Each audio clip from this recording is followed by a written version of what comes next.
Hi everyone, welcome to the last part of our lecture, which is on the volumetric properties of real fluids. And for this particular lecture, or part of the lecture rather, we're going to be discussing some generalized correlations which are used for either gases or for liquids. Now for gases, recall that we have a three-parameter cubic EOS, okay, which are functions of the reduced temperature, reduced pressure, and the eccentric factor.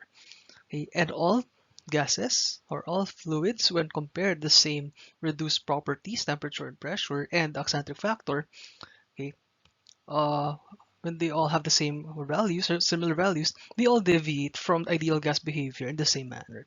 And this is our three-parameter theorem of corresponding states. Okay, so now there's another type of equation of a state, okay, which is generalized EOS, which is developed for gases, especially when there's limited information. So for example, yung values of B, remember, for the virial EOS, medyo limited yung values natin dito. So we can now use more generalized correlations to determine the behavior of these gases and how far they deviate from ideal gas behavior.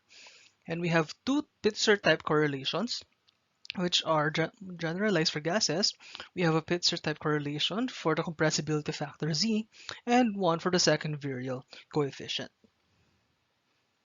Okay, so the Pitzer correlation for Z states that your compressibility factor Z is composed of two components. One is Z0 and one is Z1, where Z0 and Z1 are functions of the reduced temperatures and reduced pressures. And then Z is simply equal to Z0 plus omega, which is the eccentric factor, times Z1. Okay, so Z0 and Z1 are tabulated in nature or they're also plotted in charts. Okay, pero mas maganda gamitin yung tabular nature, and with this you require interpolation. So this is a Lee-Kessler correlation which provides results na medyo maganda siya for non-polar fluids or very slightly polar lang yung fluid natin. So for water, hindi ganun kaganda gamitin itong correlation na to. Okay, pero for other liquids or for other gases na mga organics, medyo maganda gamitin. Okay? So, anong itsura nitong Pitzer correlations for Z? Okay, so they look something like this. Okay, so if you want to look at the table, ayan. So, pansin nyo, hindi siya magandang gamitin for two-phase region kasi same ba, two-phase region, same sila ng TR and same ng PR. Okay, pero maganda siya gamitin for single phase, okay, for gases mostly. Okay, now, hindi maganda gamitan pag naka-chart. So usually tabular to in nature. This is found in the SVA appendix as well. Okay. So these are the tables for Z0 and Z1. So what you just need to do is for any fluid, get TR and get PR and then interpolate.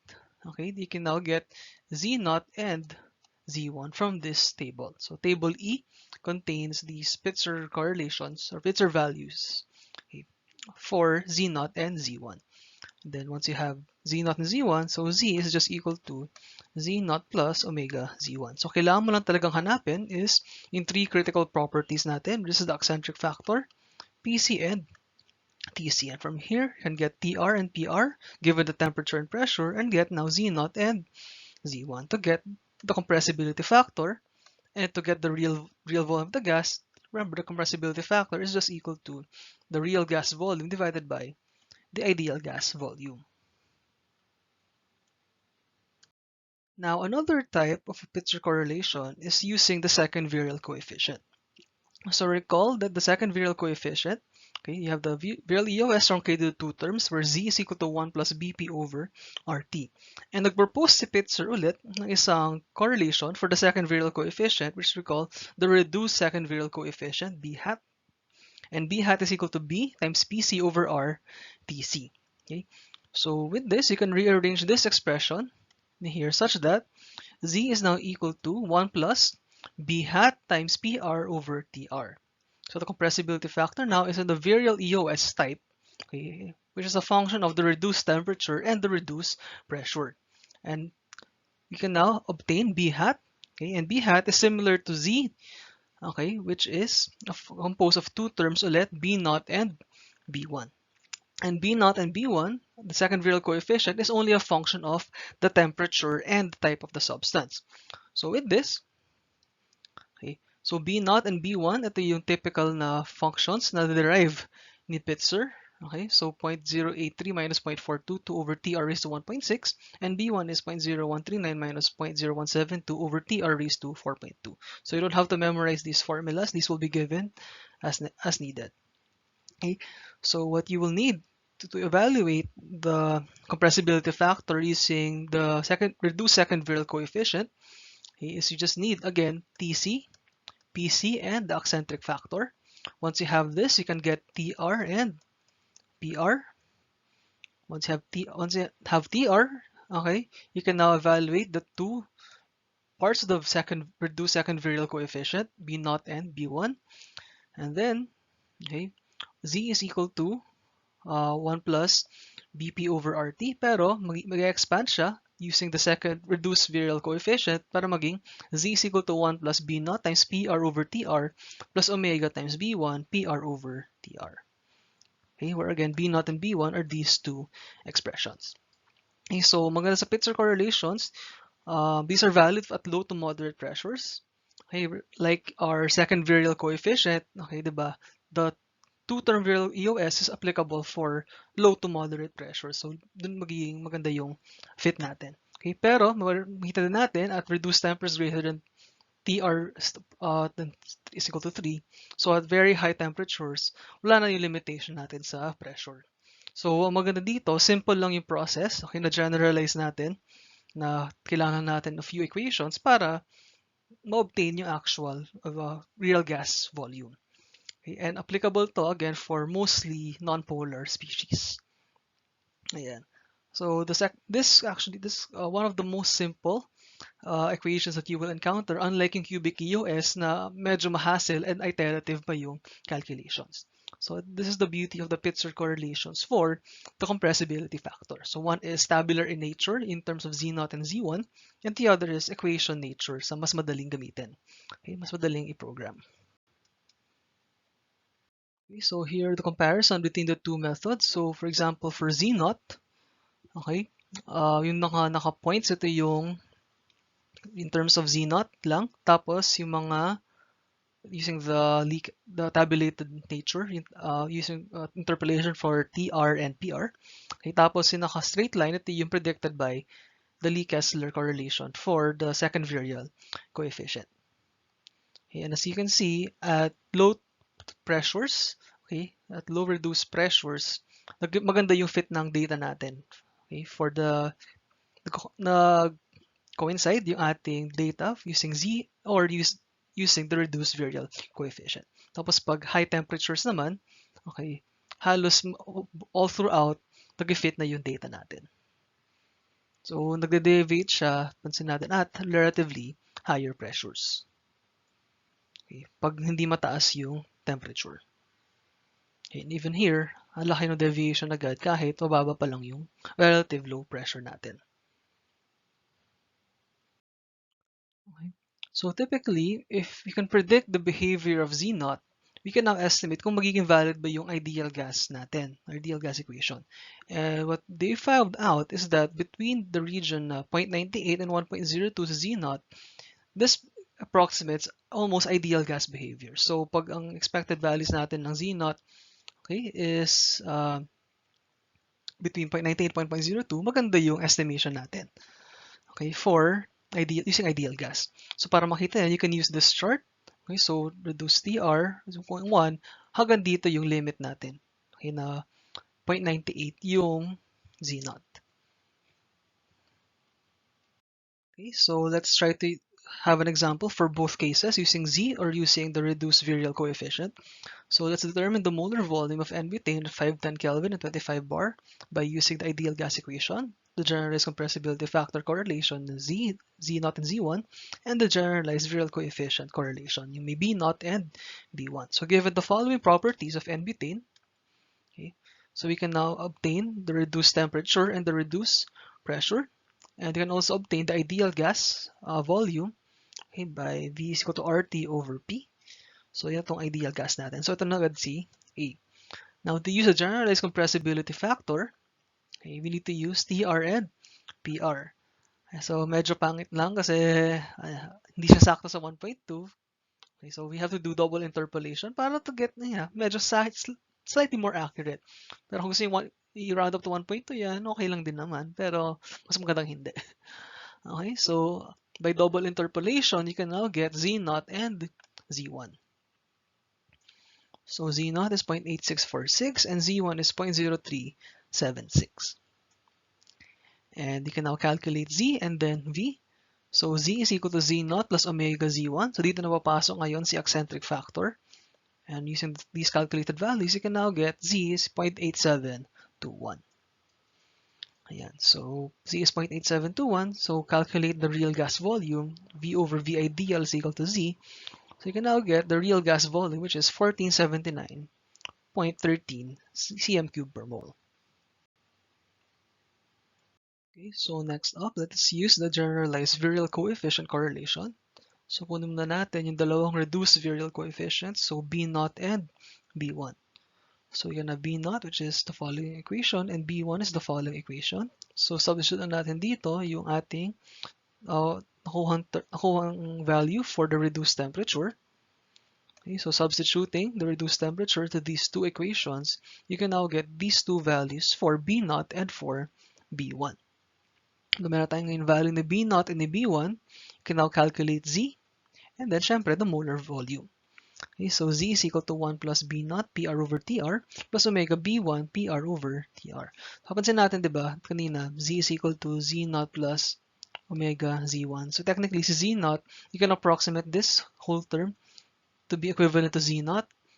Tapos itong whole term is equivalent to Z1. Okay, pero syempre, nag-deviate sila depende sa reduced temperature and sa reduced pressure.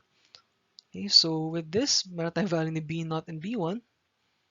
Okay, you can now calculate for Z.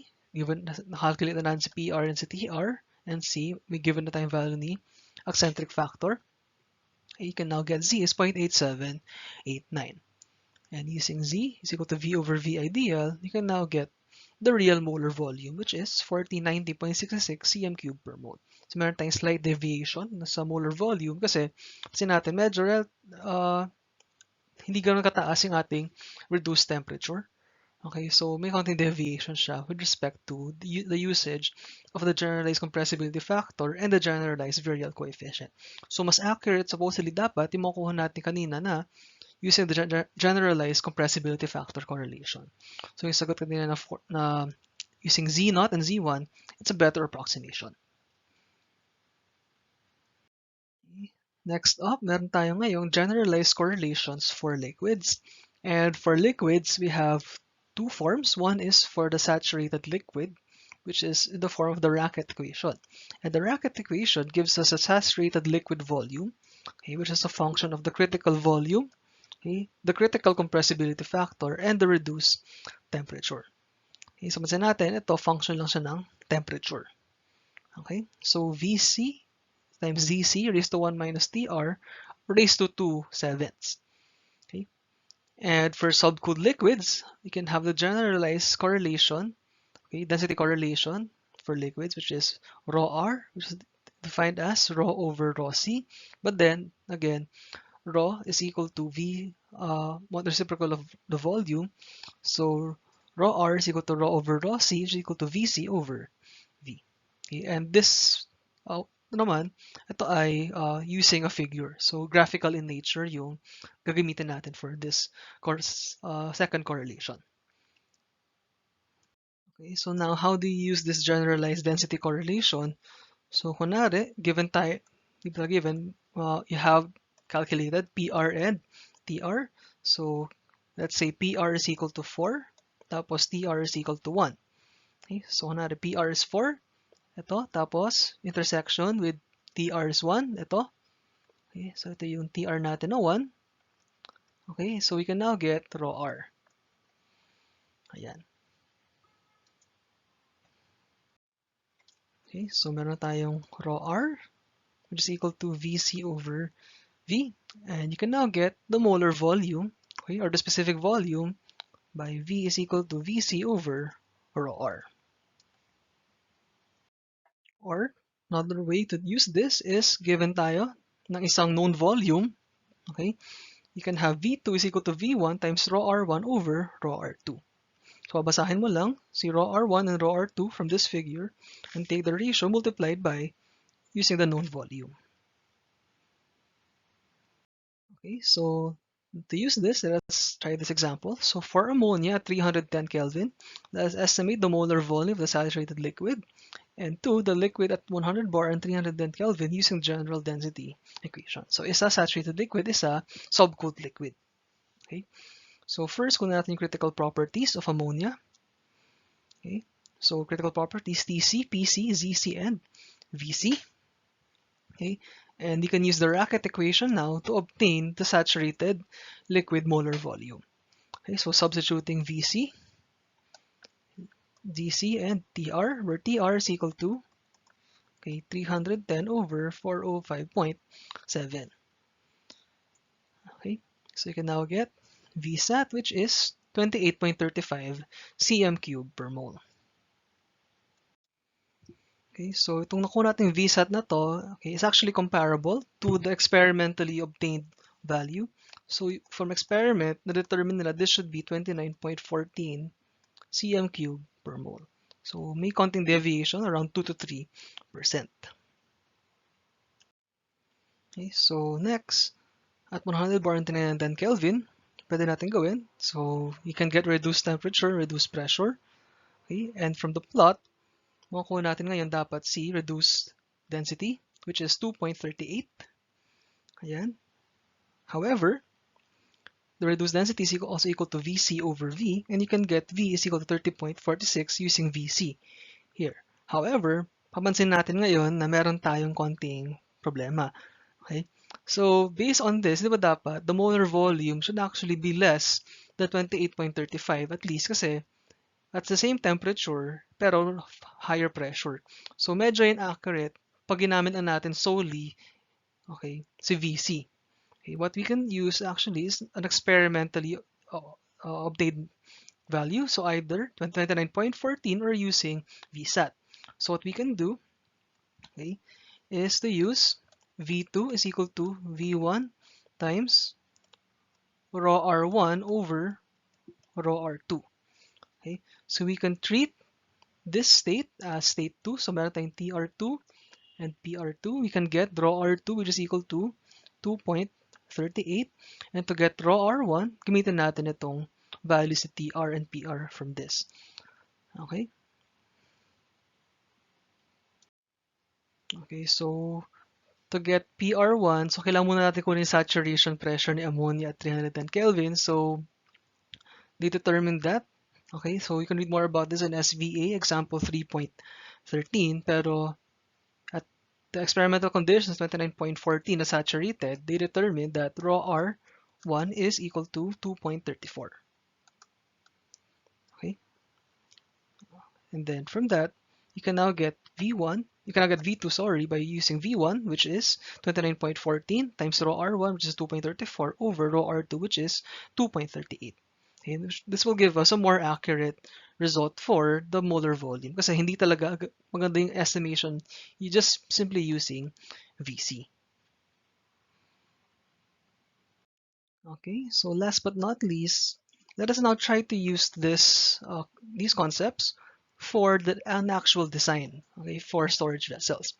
So consider now you want to have a vessel which will store liquid propane, at total volume 0.35 cubic meters. However, safety considerations should dictate that 320 Kelvin, dapat ang ating liquid volume sa vessel, 80% liquid lang, and syempre the rest, 20% ay vapor. So with this, calculate the mass of the vapor and the liquid in the vessel, and given that the vapor pressure of propane is approximately at 16 bar. Okay, so for example, ang mangyari dito, meron tayong spherical vessel. Okay, so dapat, in terms of volume, 80% liquid, 20% vapor lang. Okay, so kakunin na muna natin ngayon ano yung mass na nasa liquid and ano yung mass ng vapor. Okay, and the mass directly related to the molar volumes of the vapor and the liquid at these conditions. Okay, so first, kunin muna natin yung mga critical properties. So eccentric factor, critical temperature, critical pressure, compressibility factor at the critical point, and the critical volume, okay, 200 cm cubed per mole. And from here, we can now calculate the reduced properties TR and PR. So we actually have a lot of ways to calculate the molar volume. So pwede kang i-calculate using the Peng-Robinson EOS. Okay, this is given naman, you can now calculate TR and PR, meron tayong omega. You can use the Peng-Robinson EOS to get the liquid root and the vapor root.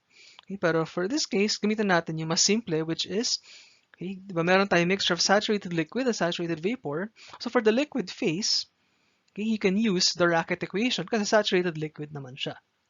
And for the vapor, okay, you can use the generalized virial coefficient kasi relatively lower pressure naman to at 16 bar.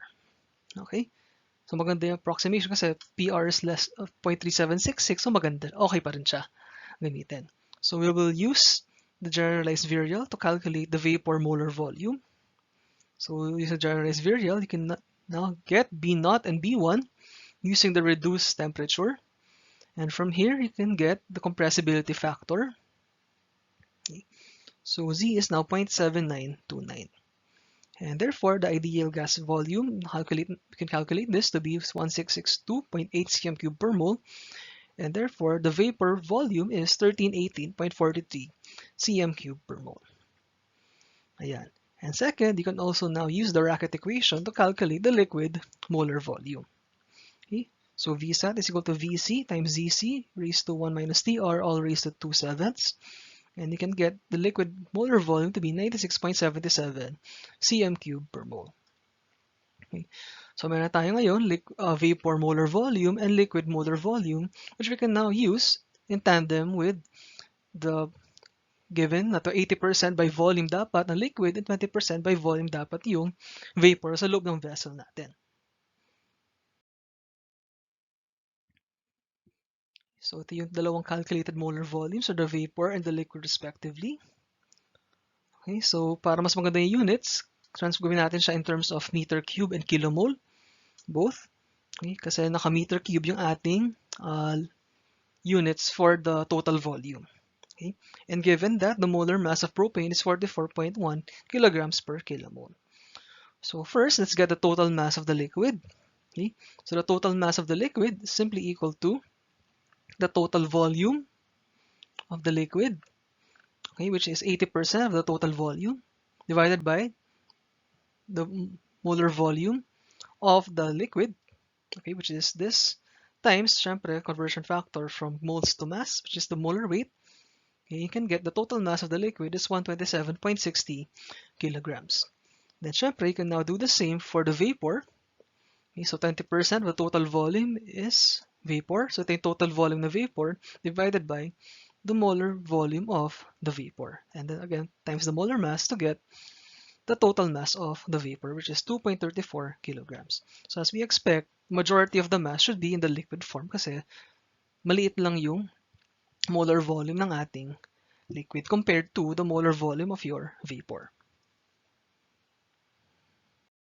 Okay, and that's it for our discussion on the real volumes of fluids, okay, for both for gases and for liquids.